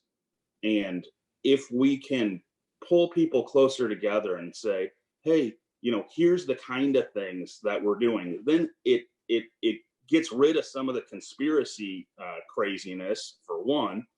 And if the police department is utilizing any kind of technology, any kind of surveillance that is an affront to the people, or simply isn't worth if the cost benefit ratio is simply not there, we can say, hey, this isn't the kind of thing we want. We don't think this is important. We think that those resources would be better spent on X, Y, and Z. And so I'm firmly in support of this. Thank you, Alderwoman Rice. And let me know what you need, and I'm happy to sit down with anyone on this committee or anyone on the board and talk about how we could get this piece of legislation over the finish line. I know that Alderman Bosley, in his testimony now, he brought up some potential tweaks. I'm always happy to talk to anyone about any tweaks on legislation. So again, I'm supportive of this. Happy to talk to anyone. And with that, I will yield. Thank you. Thank you. Alderwoman Shameen Clark Hubbard. Questions, comments? Thank you, Mr. Chairman, members of the committee. Can you hear me? Yes. Oh, okay, great. Yeah, no questions. All my questions were answered, not just on this call, but prior to this call. I want to thank the sponsor and the other leadership for working with myself and my constituents' questions about the special taxing districts and working to come to be able to work past that piece and be so that I can continue to be in support of this. I was in support of it when Alderman Muhammad brought it to us, and now with the tweaks, it's even better. And I know there's still work to do. And like my colleague said, with the transparency piece, I think, and like my colleague from the 24th said, I would absolutely be willing to do that work and help with that work. But as for the constituency in the 26th ward and myself, we will continue to support this work on Board Bill 31. So thank you so much. And I look forward to working with you all, like Alderman said, to bring this over the finish line this time. Thank you. Last but not least, Alderman Page. Thank you, Mr. Chair, and members of the committee. I'm just excited to have this learning and listening opportunity. A lot of the concerns and questions that I might have expressed have already been put forward, including many of those expressed by my good friend and next door neighbor, the Alderman of the 3rd.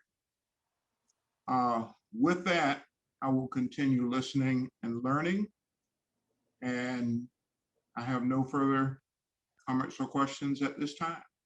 Thank you, Mr. Chair. Thank you. Vice Chairman Boyd, you're up. Thank you, Mr. Chairman, members of the committee. My first comment, I just want to respond to something the Alderman from the 24th said. He said this does not present the type of technology, does not prevent this type of technology from being passed. If we have to come before the Board of Aldermen to install cameras in our ward, and majority members of that committee, you're saying we don't have to come to the Board of Aldermen. So am I misinterpreting it? This section, what section is that? Alderman Boyd, I'd be happy to comment on that if you would like. It's actually on page 2. So on page 2, under new surveillance technology is what would trigger the restart of this process for a new use plan. And it says a surveillance technology is not considered a new surveillance technology where its capabilities and functionality do not differ in any significant way from a previously approved version of an equivalent surveillance technology. So the ward cameras that are already up, that would be, the police department would come to us with their use plan within this first 150 days. Then anything that corresponds with that same technology does not need to come in front of the board for a new approval. Okay, so if I wanted to take on this controversial spy plane, let's say I wanted this spy plane to surveillance the 22nd ward, then I would go to the police, try to work that out, and then I would have to come to the Board of Aldermen. Yes. Okay. Yes. So any, yep. And so if the majority of the committee members on the Public Safety Committee say they don't think that's a good idea, then too bad for me and my community, right? That could absolutely happen, but that has not happened in any of the cities in California that have had this bill in place since 2016. No technology has been outright rejected. Okay, great. Because that leads me to my next question. Thank you so much, Alderwoman. What has happened in the city of St. Louis to bring about this legislation? Yeah, so it was the creation of the Real-Time Crime Center was the initial start of this process, because when the Real-Time Crime Center was instituted, that was not something that came in front of the legislative body as a debate to put this together, and the policies and procedures were lacking at the beginning. And so the initial push towards some type of oversight came from that creation. Was what is this entity? What are we using? How are we using it? And where's sort of the public's oversight and input into the process? Why do you feel the public has to have oversight? When you say the public, are you talking about the Board of Aldermen, or are you talking about the people we represent? Yeah, so both, because we as representatives of the people are the mechanism for the hearings to come and, we hear bills, we hear resolutions. So on behalf of our constituents and in committees like this, we hear testimony directly from them. So we provide a mechanism for them to speak with our government. So especially when it comes to public safety, the input of citizens is incredibly important, and that transparency increases trust in law enforcement, and it increases the efficacy of law enforcement activities if the public is aware of what's going on. And so we talked at the beginning of the meeting, I talked at the beginning of the meeting about the recent article that came out on the ShotSpotter is one really great example of that. Is as a technology, it is a really interesting use of technology, but without proper information to the public about what it is and what it does, it has actually made it more difficult for police to investigate shootings because they're responding to a technological click on a notification that comes up that there have been shots fired, and people are less likely to call the police when the ShotSpotter is in their area. That is what the investigation found, and that human element is really important to those investigations. And so we've been expending a lot of police resources responding to these notifications from a technology, but the calls haven't been coming in to go along with that. And so the calls are crucial to getting information about what people are actually seeing or hearing. And so we've actually decreased in our ability to respond effectively. So that's where that like public engagement, the more we know and the more we're participating in, the better those efforts are. I'm willing to, I'm going to suggest that most people have no idea that ShotSpotter exists in my neighborhood. Wells Goodfellow was the first neighborhood that got ShotSpotter years ago. People are not calling 911 when shots are fired because they're numb. I mean, I find myself at night not getting up anymore, calling the police when I heard gunshots, you know, on my block or down the block, because I'm just numb to it. And that's unfortunate, but that's the reality in poor neighborhoods. So I have found that ShotSpotter has been very helpful. ShotSpotter have actually found dead people when nobody did call the police because they were numb, just numb to calling the police. People are tired of calling the police every time a gunshot. It's almost like the 4th of July is every day in our neighborhoods. So I don't think most people know about ShotSpotter. I think that is very helpful because somebody needs to call the police. And when people don't call the police and ShotSpotter alarm them to show up, then, you know, sometimes you might be able to save a life, you know, but there've been times they've actually found a dead person. I like the fact that you say we are representative of our community. So when our community says something to us about a need, we're obligated to try to help them with that need. I think Alderman Bosley made a very good case, and I'm not going to go over everything he just said, but I think he laid a really good argument out about how we need to maintain control of our community and how we support our community. And I don't think it's fair that I have to ask permission from my colleagues to use a different type of technology.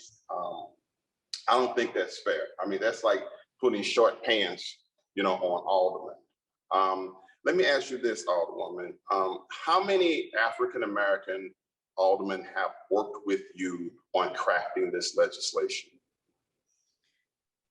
Yeah, I've spoken with Alderwoman Clark Hubbard. I have spoken with Alderwoman Peel is a co-sponsor on the bill. I have to pull up the list here. Alderman Jesse Todd is a co-sponsor on the bill. I believe that's it. I did attempt to have conversations with everyone. I realized that some of those were a little bit last minute yesterday, but that's also part of this process is working towards, discussing and figuring out where we are here. Sure. And Alderwoman Clark Hubbard, is my understanding, some of her constituents have issues with the special use districts. And those were addressed. And those were addressed. And so the funds that the special use districts get, are they public funds? Yes, but they are controlled by state statute. They are authorized by state statute. And so they are not city entities under the city councilor's opinion. Got you. So they receive city public dollars, but they're not, so they're not subjected to city ordinances or. Well, no, that's not exactly it, but they don't fall under our definition of city entity for purposes of this bill. Okay, so, but they could have been. They could have been impacted by this, and it would have been legal. If we had been able to craft it in such a way, yes, but what we were trying to get to is where law enforcement is touching upon the technology that the special taxing districts are using.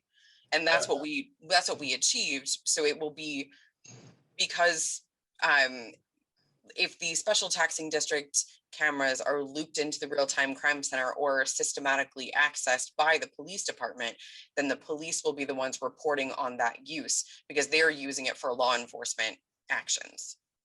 Have you toured the real-time crime center? I have a couple of times. And what is your opinion? What bothers you about that setup? Sure. So I think it's fascinating. I think from a sort of, well, it's fun, right? To me, I think it's kind of fun that we're able to see all of these spaces across the city that in a world where it didn't potentially negatively also impact people's lives. I think it's a very cool thing that we have. I know it's cutting edge technology that we have here in the city of St. Louis. What bothered me was the first time I toured, I believe was back in 2015 or 2016. And it bothered me that no one could hand me a set of policies and procedures that existed for how folks were accessing the technology, what specific crimes they were using to follow cars on the license plate readers, things of that nature. I know some of that has been solved for. Some of those, I know that leadership in the Real-Time Crime Center has been working hard to create those policies. My continuing issue is that those are not public. Those are not public, how we are handling this, how we are handling that massive amount of technology. And I give Captain Feig immense credit for the work that he did when he was over the Real-Time Crime Center, even pushing the software to allow for better tracking. So the software companies themselves and how they're monitoring this, like pushing for better tracking so that they can look for these types of protections. And so we have a police department that wants to do the right thing here. And like was mentioned in both the letter from Dr. Isom and Heather Taylor and from the Secure Justice folks, every police officer knows that the more transparent and more engaged the public is with what they're doing, the better effective they are. They want the best quality policing that they can do as well. And this is one of those tools to bring those policies and procedures to the public so that we all know what it is that we're working with. So you like to see a policy on how they use surveillance technology, police department? That's one of the things, yeah. Okay. Because we don't have to legislate that, right? They can just write that up and present us with a policy like most departments have policies, right? I mean, they could, yes, but we've been working on this for a number of years and that has not happened. Okay. But we have a new administration now. We do. And a new administration that wants to focus on public safety and based on the letter that was shared, certainly, as you just said, the public safety director is certainly willing to engage these conversations and make it better. So we're on the right track with that. We don't have to legislate policy. I'm still trying to figure out, what did the police department do wrong? Did they unlawfully surveillance somebody that, negatively impacted their quality of life in some kind of way? Is this just is this a trend that's just moving across the country and we need to get on the train? What? So a number of things. I think, I've not done a full survey of defense attorneys and where those possible overreaches of surveillance have happened. There have been, well, for example, facial recognition technology has been shown to be incredibly racist and unable to identify correctly folks with darker skin colors. And that is something that is happening across the world. And so getting our hands in the city of St. Louis around that type of technology and understanding how it's being used in our city is very important to me. Also, on behalf of protesters, there have been significant questions raised about the type of surveillance that was taking place over protected First Amendment speech and First Amendment actions. And were there technologies being deployed that we didn't know about, that weren't publicly disclosed before those came into place? There have been instances in other cities where police officers have used the technology to look for ex-girlfriends or new boyfriends of ex-girlfriends. Okay, I want to stop you for a second. Well, no, I know, Alderman Boyd, I know that wasn't here. I'm concerned about St. Louis Metropolitan Police Department specifically What kind of act have they been engaged in that we need to stop based on this legislation? I think that's a hard question to answer, honestly, because we don't know what we don't know.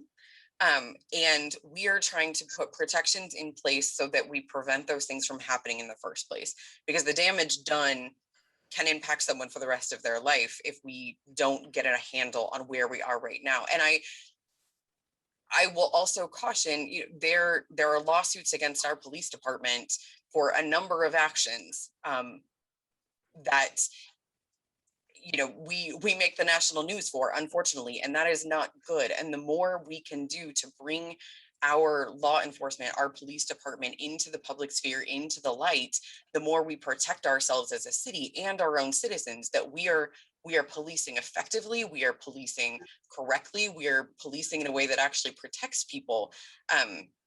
That is the impetus for this, is putting some barriers around technology that the law is not caught up with.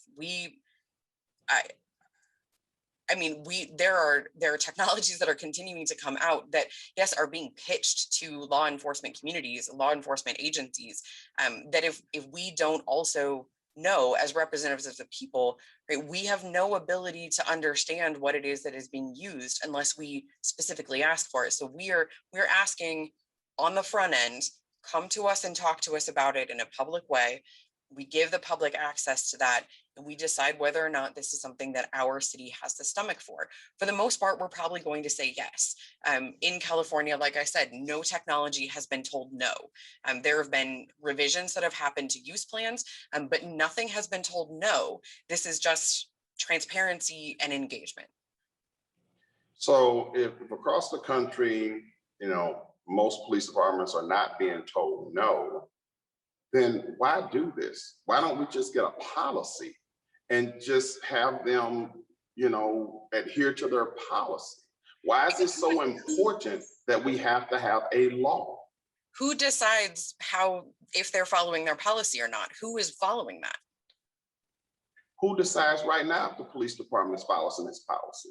Well, that's why we have the Civilian Oversight Board, and we have, because that's why the Civilian Oversight Board is stepping in to take over and double up in cases of internal investigation, because no, it's not. Investigations have not.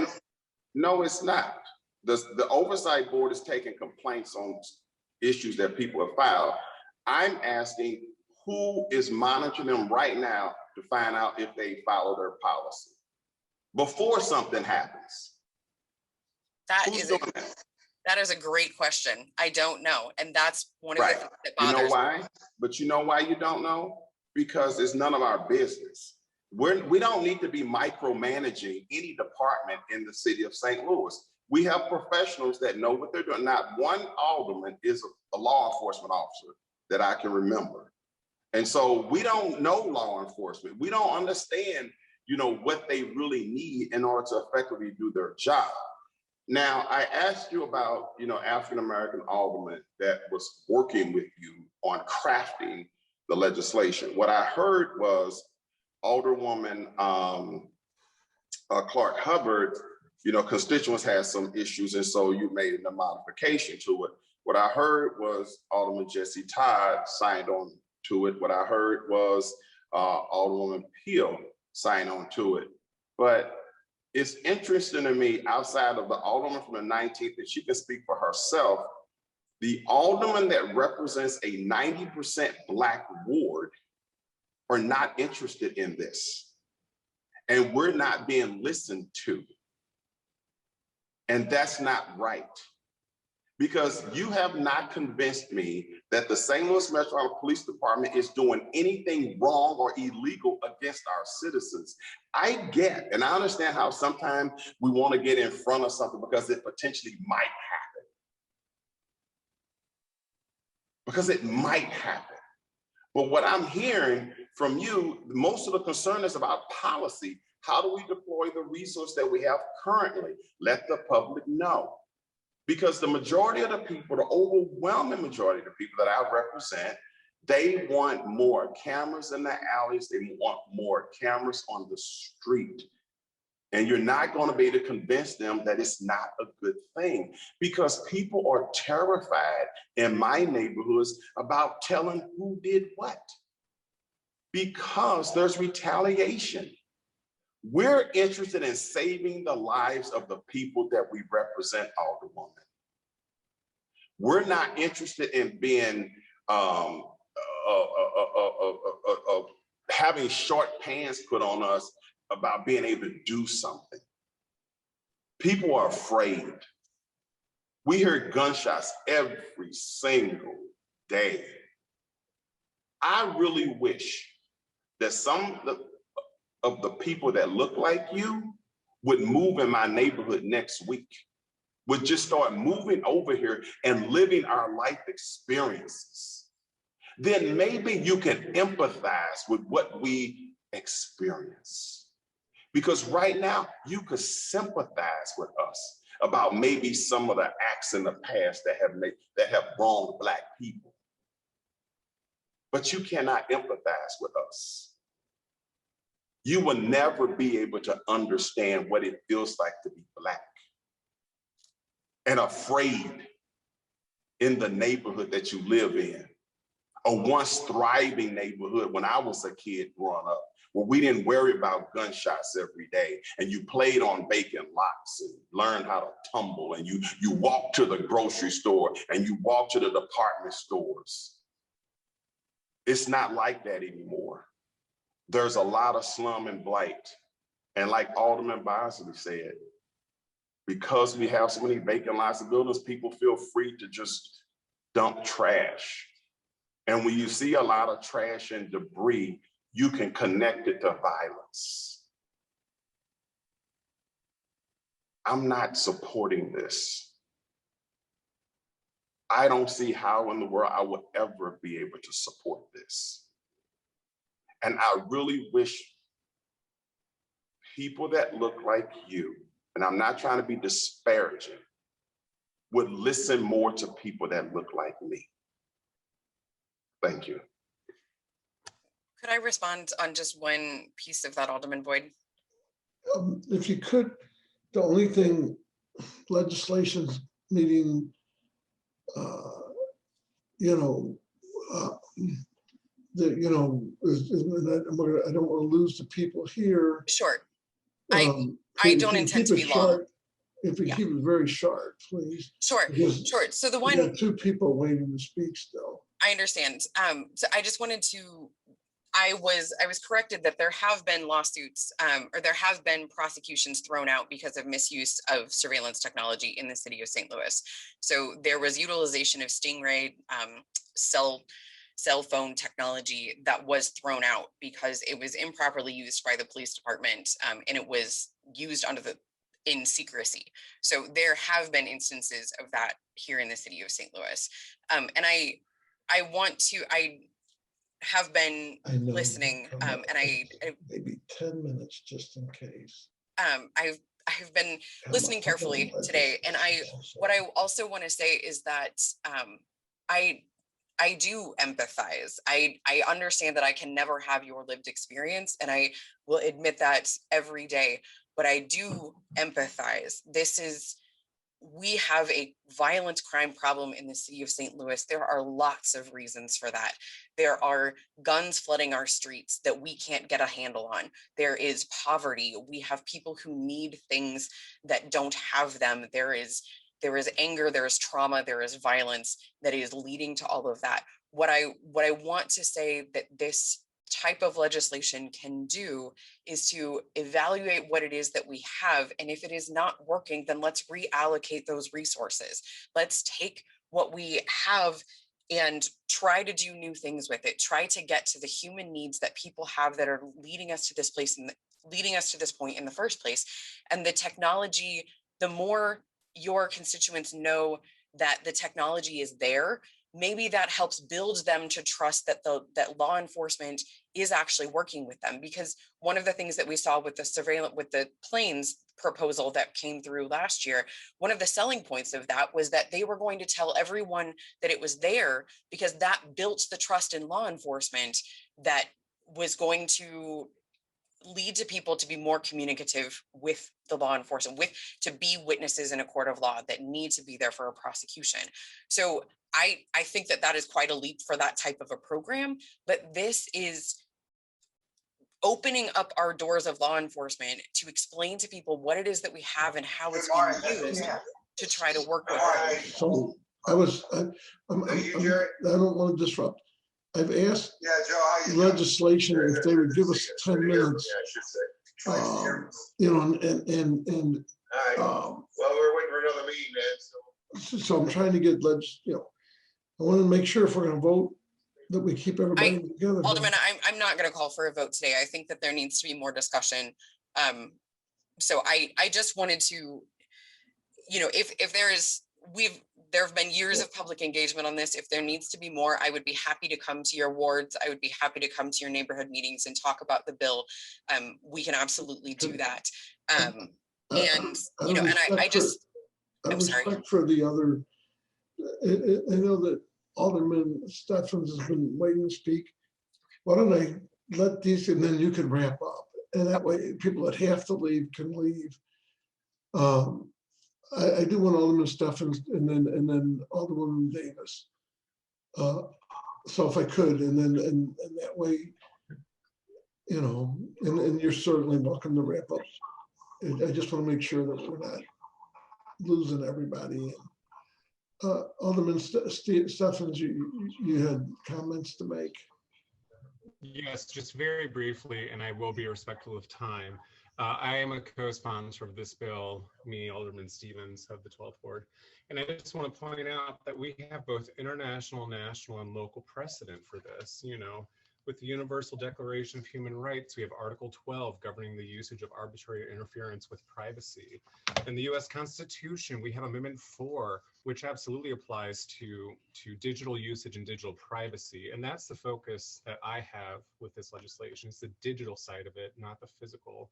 With the American Library Association, we have the Code of Ethics that we all must adhere to, which of course, being the foundation of the modern American library, privacy and confidentiality, is encoded in Article 3 and Article 4. And locally, we have the sustainability plan with Objective A of the Health, Wellbeing, and Safety, Strategies 1 and 2, establish a community security structure and create opportunities for positive dialogue between police officers and the local community. We are not reinventing the wheel. We are helping to push it forward because it is not a question necessarily of physical technology. It's a question of digital technology. And we have studies conducted by Black women researchers who work for Google, who work at MIT on the algorithms that are used to scan faces, which Alderwoman Rice points out is incredibly racist, and they're incredibly flawed. But then algorithms are being used based on faulty data, faulty facial recognition data to exact court sentences. So the wrong person is getting the wrong sentence and the entire system is broken because digital technology has outpaced international laws. It has outpaced US laws. And again, this isn't reinventing the wheel, but pushing it forward. And if I might make an uncharacteristic appeal from the heart and speak personally, again, very quickly, I don't have blood family. You know, I am an openly gay legislator. I have the LGBT community, and a significant amount of my community lives in North City. My treasurer, an openly gay friend, family, lives in Ward 3, Alderman Bosley. So I do feel it. I briefly had the opportunity to work at Walnut Park through St. Louis Public Library, and I did see how there's a sharp change in infrastructure and maintenance when you hit Highway 70 and go past the arch. I see how the city has de-incentivized North City for decades. You know, these aren't new problems, but I will say that as the southernmost alder, I'm here to address these issues, and I'm here to listen and not to direct, because my family, my LGBT family lives in your ward. And when my Black trans sisters are murdered in the streets, I don't care which street it is or where in the city it is, when my family is murdered, that hits me too. that matters to me too. When Kiwi Herring was shot and died, that hits me too. And I have walked in the streets in the defense of my North City neighbors. They are your constituents, but they are my neighbors and my family. So I want to draw a line in the sand here and now, and I would like for that line to be behind all of us so that we can work as a city and that we can work to listen and to hear and to collaborate and to work to protect all of us. I mean, this legislation protects our police officers by providing them regulatory guidances so that they're not getting sued. It protects citizens and their privacy. It protects children. We have the Child and Land Privacy Protection Act to do that. But that doesn't govern street surveillance. You know, that doesn't govern alleyway cameras. And we're not saying, I don't believe anyone is saying that we don't have a crime issue, that we have to do away with cameras, that we have to re-envision it. But the digital side of it has to be regulated because it hasn't been for over 20 years. It hasn't been for over 30 years. And that is what's hurting us. And that is what is unfairly putting our North City neighbors in jail based on faulty facial recognition, based on faulty algorithms saying that this is the sentence, this is the duration of time. It is a unregulated system. So again, I apologize for appealing to the heart. I try not to lead that way.